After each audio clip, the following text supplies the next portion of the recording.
So I've been thinking that systemic change is not going to be easy.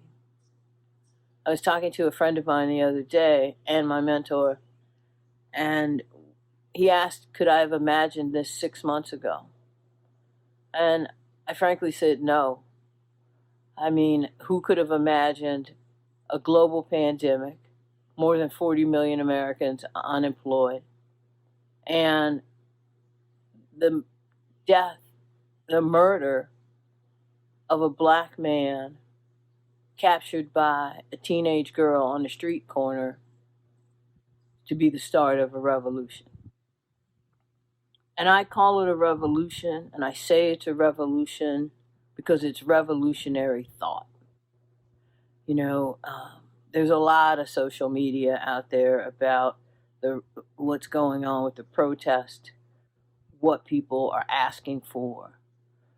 But there was one young woman who I think both summed up what I was thinking as well as articulated what I believe in my heart.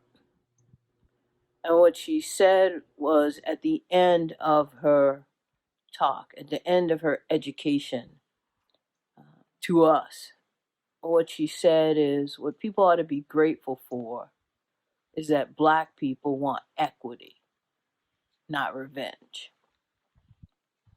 And it stopped me in my tracks when she said it,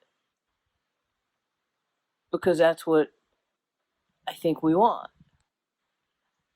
We want equity. We want it. We want to be treated as equal to anyone else.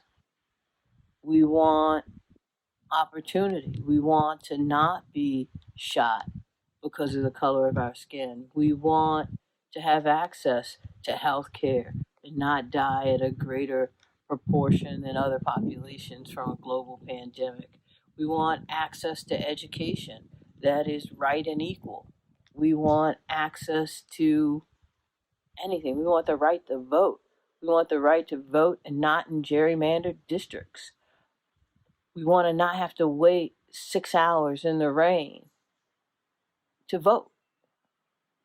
And I think what it also got me thinking about is the fact that, I work in Southeast DC, I work in Appalachia, I've worked across the world in some cases. But I want us to always come back to systemic change is not just the elimination of police brutality and black people getting shot in the street. That seems so basic of a right to not be shot, to not worry that the police are going to follow me across the Oakland Bridge, to to not worry that my if I'm in DC in my car, that I'm going to get pulled over, and then when they realize I'm female, not male, I get let go. So what I've been thinking about is, are we ready for systemic change? And are we ready for systemic change for the corporations that we deal with, the institutions that we deal with? Those can be HIV corporations, LGBT, regular commercial organizations and institutions. But are we ready to continue this fight all the way? I believe we are. I believe that some people may believe that this is just a fight to end police brutality, but that's not what the streets are saying. So I've been thinking that it's also important that we do more to be supportive and kind to one another. And the one another is to black people, to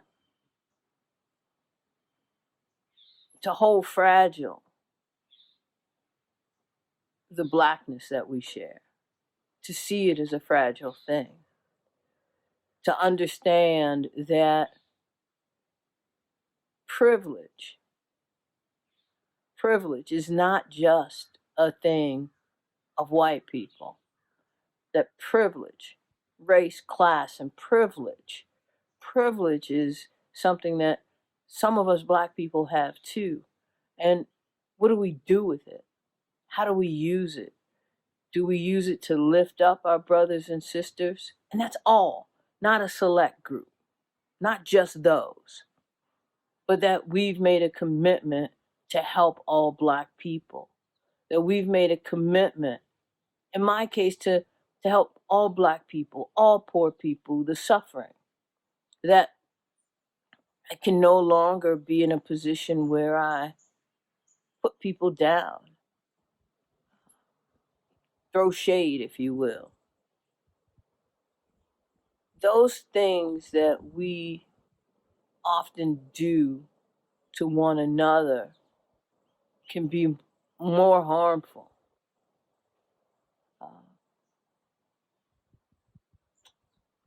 So I've really been thinking it's also an important time for me to stand up and say no.